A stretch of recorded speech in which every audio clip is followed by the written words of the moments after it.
I love how everybody's giving ENISA more work. We heard it from our director of the commission a little bit earlier. Now we hear it now from Matthew. It is great to have this level of engagement.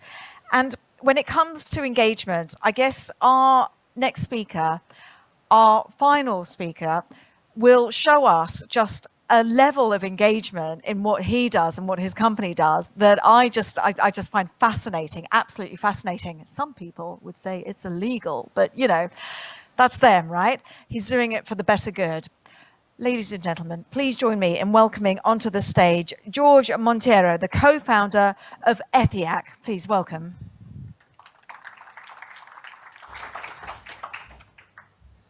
Thank you so much, Cassia, for the nice introduction. And first of all, my deepest gratitude for having me here, for having the opportunity to share this stage with experts of another level, I would say. And happy birthday to ENISA, of course, and to have the opportunity to allow me to share my vision of what we think that a cyber-resilient Europe should be. Okay, and before I start my talk, I just want to give two notes. So the first one is that ENISA brought me here as an inspirational keynote, right? So inspirational sometimes means provocative, and that's what I'm going to be. So sorry about that. And I'm also going to consolidate some of the notes that we have been having this afternoon and morning. So sometimes this is repeat, but I think that is positive. I think this shows alignment between what we are talking about here in cybersecurity. So let's start. And the last panel talked about startups, about innovators. And yeah, I'm Jorge. I am a co-founder of ETHIAC. At ETHIAC, we do autonomous ethical hacking. We are a 100% European startup, born and raised in Portugal. And we have been growing the unconventional startup way, very organical. We do continuous automated penetration testing. We are identifying vulnerabilities continuous in digital systems and critical infrastructures all around Europe. Currently, we test thousands of assets every second. Where we are speaking, we are testing, doing penetration testing in the thousands of assets. And what I'm going to talk a bit about here today is not going to be about the startup challenges that the European startup faces, because I'm grateful and I'm proud to be building state-of-art technology here in Europe. So what I'm going to talk today is going to be about cybersecurity, artificial intelligence, and the future that I would like to be part of here in Europe. So first of all, cybersecurity is not just a matter of more or less technology complexity. It's not. It's not also not a matter of more or less legislation or regulation. And it's not definitely a matter of more or less private investment. It's a matter of how, of Europe as a whole, as a team, and as a union of states wants digital independence today. So first, cybersecurity today is a matter of political sovereignty. Europe has to face it pragmatically. Let's be honest. We are in a geopolitical context that is not easy. We are in cyber war. Europe was the second largest, most attacked region in the world last year. Threats are no longer just economic. Threats are political, are damaging our social and political integrity. And AI is making easier than ever to create damage. Automated attacks are becoming more impactful. There are AI systems today that can hack websites and applications autonomously without any human support or guidance. They call it hackbots in the community. I don't know if you heard about it. We need to get these hackbots on our side fast. Cybersecurity is not a matter of legislation, as I was telling you. Cybersecurity practices need to be regulated, of course. Yes, it benefits. It even benefits our business, right? But it can't be excessive, please. Overly complex and demanding regulation is not helping companies because it's diverting limited resources from investing in innovation, in technology, in prevention, to compliance checklists with regulators. Okay? And you know that 90% of our companies in Europe are small and medium enterprises. So they will need to choose between being regulated, or better, being compliant, or being more secure. And this is not the same thing, I can guarantee you. So, and what we need to understand, first of all, is that we now live in a digital realm. And there are no borders, no frontiers in the digital realm.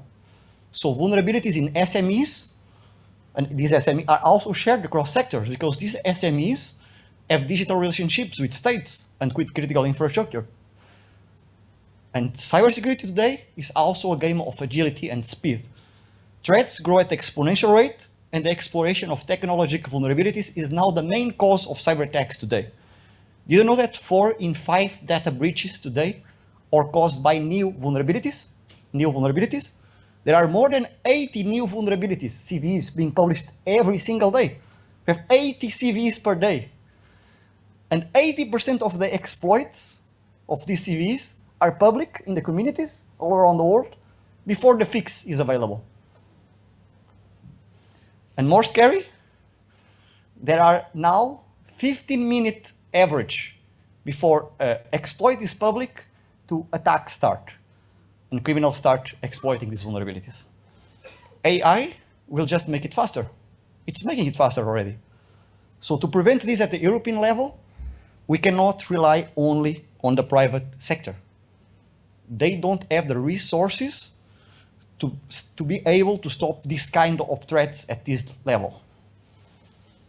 And cybersecurity, as I told you, is not a factor or matter of private investment because of that. Because AI, as James pointed out, is now democratizing cybersecurity. AI is making cheaper for criminals and more difficult for Robin Hoods. And there is a big discrepancy between both sides, between Robin Hoods and between criminals. Robin Hoods do not have the same encouragement as criminals here in Europe. We need to approve ethical hackers once for all. Ethical hackers are important in our society. I didn't hear a word about hacker today that was not in a bad sense. A hacker is a profession. There are good hackers, there are bad hackers. And we at ETIAC, we hack for good. If you think about this, hackers, what they do? They find digital weaknesses in systems, right? They are kind of doctors of the digital realm because they help you to get better. So Europe needs to pour money, needs to pour recognition in understanding that ethical hackers have a huge, vital role now in our society. And Belgium is doing that really good. Yeah. Okay, let's talk about solutions right now, right? So how can Europe can solve this, what we propose? So first of all, I agree with what was proposed here today so many times, that Europe must develop an independent cybersecurity ecosystem. I'm talking about public and private cluster that allows at European level to create effective and efficient capacity for European cyber resilience. I believe that in the same way that we did it for the aviation sector, we can do it for cyber. We need to have a cluster that allows us to accelerate innovation and bring it to market faster, but mainly to share information, data, technology, and intelligence between member states and between companies. This will allow us to develop endogenous innovation and guarantee that our technology independence and regional integrity in exposure to other blocks. Within this ecosystem, Europe should strongly support innovation, should support startups, and avoid lose these innovations for the randomness of the market. As said, the goal is to create an European solution at the European level and distribute it throughout all society, throughout the small ones. Then prevention. Let's talk about prevention. We need to shift focus from compliance, defense, to offensive security. Proactiveness is prevention. We need to be able to test more. Let's be honest, defensive solutions are good. They help us to monitor, they help us to defend, but what does an alarm system do in our homes? Just alert us when someone gets in, right? What we need to do is we need to focus on the root cause of cyber attacks. And the root cause is simple, it's vulnerabilities. If we were able to identify all the vulnerabilities and patch them all, there will not be cyber attacks. Of course, it's really unrealistic, right? But at least we need to identify vulnerabilities better. That's why we need ethical hackers for that. In fact, this EU Cybersecurity Act already gives some importance to this by reinforcing intersectoral and international cooperation and proactive identification of vulnerabilities and management. ENISA plays a vital role on that by being the aggregator of information. But if you read the Cybersecurity Act, you will see that this is like a small portion. I would say that it's like 10 to 15% on proactive cybersecurity against defense. We need to do more. We need ethical hacking to be the cornerstone of prevention.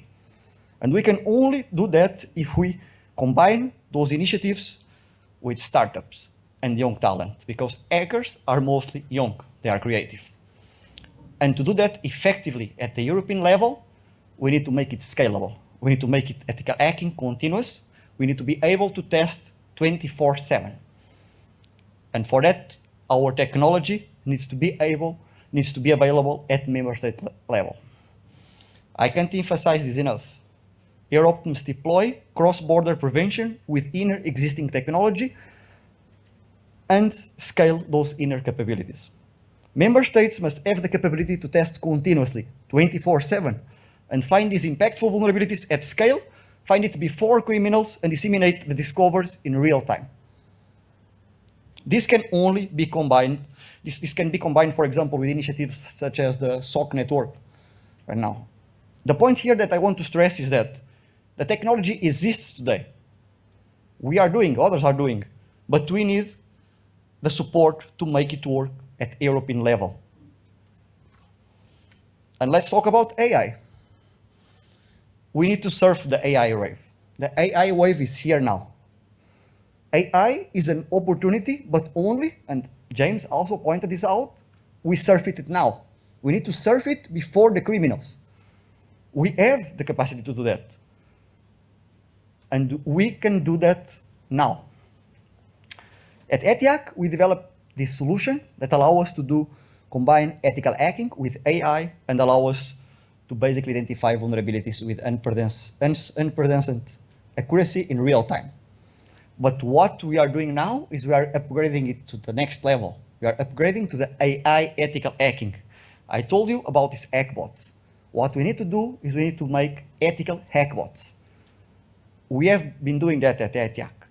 And these hackbots, they go way deeper than a scanner. If you are thinking that these are just scanners, they are not. They can combine different attack scenarios, they can combine multiple tests, they can mimic hacker behaviors, and they can find the vulnerabilities at scale. For example, ethical hackbots are able to have an accuracy of less than 0.5%. This allows us to do automated triaging and allocate resources effectively. They allow us to find impact vulnerabilities. And when I talk about impact, it's usually exploitable and high severity vulnerabilities, not just the compliance stuff. We are talking about complex vulnerabilities only at the reach of the human level until now, but they are doing that automatically already as hackbots.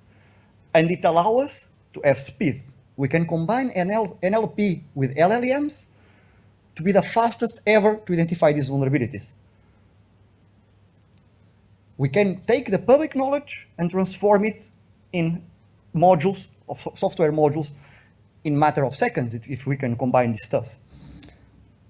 And you know why we need the European cybersecurity ecosystem? Why we need this cluster?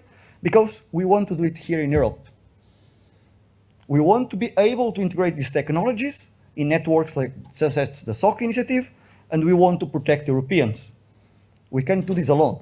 We have the skills, we have the technology, but want to be fast. For that, we need more data, we need more intelligence, we need more investment, we need support. We need to join forces together and create a unified approach to offensive cybersecurity. We need to create a unified approach to ethical hacking that can protect Europe as a whole.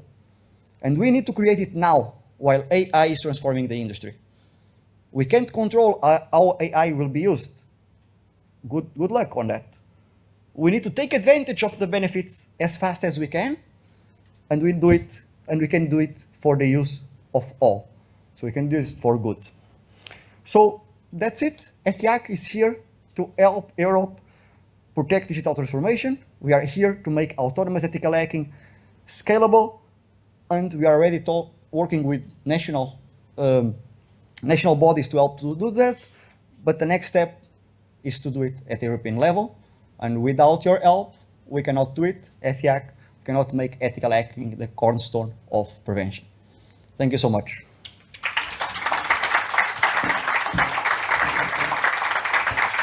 Jorge, thank you. And when you say it's fascinating because you talk about motivational, keynote, inspirational speech, they tend to be controversial, don't they? And you're talking about the baddies and the Robin Hoods, and obviously you think you're a Robin Hood. But as we heard, as you mentioned yourself, throughout the day, hacking has always been seen in a very negative light. These guys are, ahead of most of the conversation, and you can't even convince them that ethical hacking should be on the political agenda?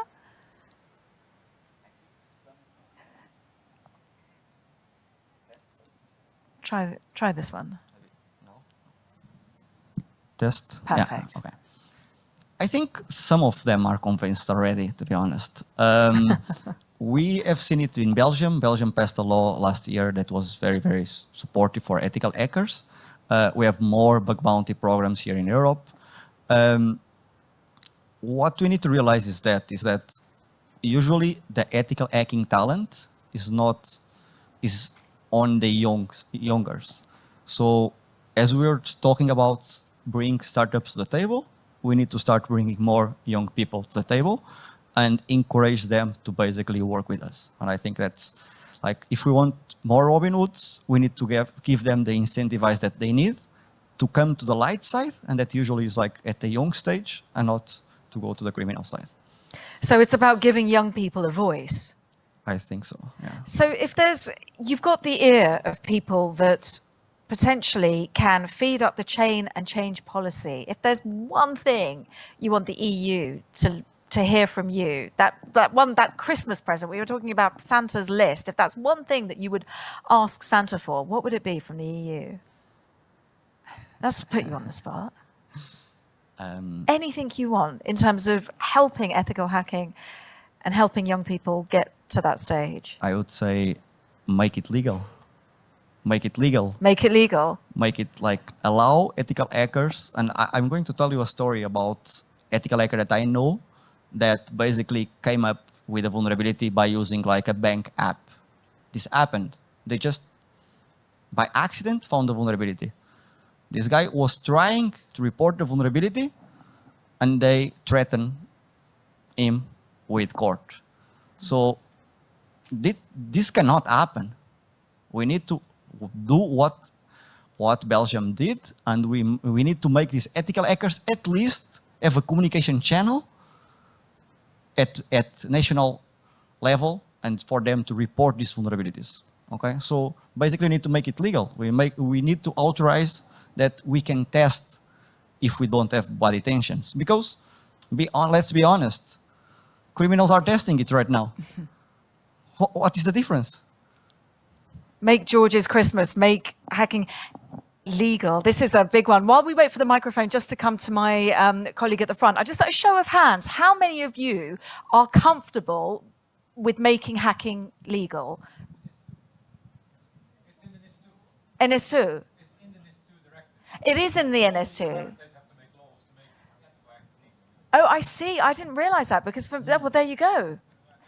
You ask and ENISA delivers. Okay, let's see if that happens. This is, yeah, there you go. You ask and ENISA delivers. But okay, on the national level, that's the difference though, isn't it? And that's the gripe. On a national level, how many countries really are going to... At the moment, 6. Only 20 to go. Okay, that's a new for me. Thank you so much. I think there you go. We're here to deliver. Question to you, and then we'll release you. Yeah, I'm very sorry for being annoying and having another question, but Never. You talked about ethical hacking being a profession, right? But unethical hacking is a profession as well. And talking about resources, I think young people don't necessarily just need a voice, but money.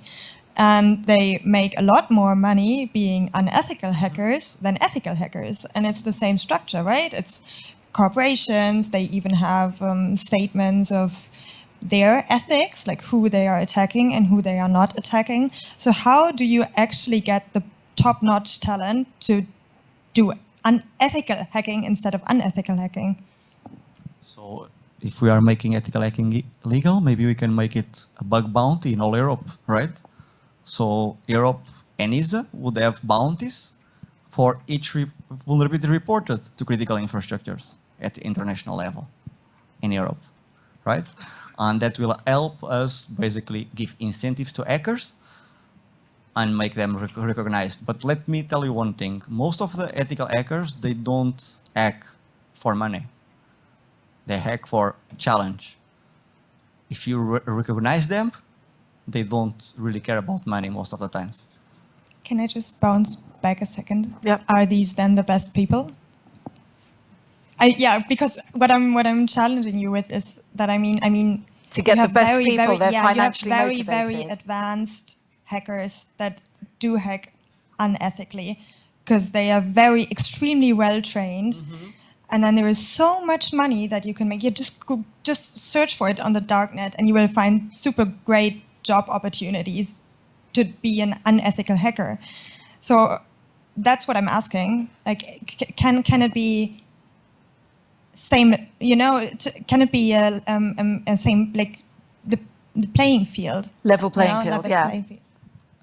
I think that is an argument that you are saying that most people do only things by money, but I think that is not really the case, right? Like, if that was the case, as you said, all would be criminal, right? I think it's a fallacy. I wouldn't be here, exactly. Like, so if I'm here and there are other ethical hackers in the world that don't hack for money, why should they be? Oh, I think that's the case. Go for it. George, thank you very much. And yeah, it's about being confrontational, and it's also about ENISA delivering the Christmas present that you so wanted. Thank you very much. A Thank big you so round of much. applause, George. Thank you. Thank you. Thank you.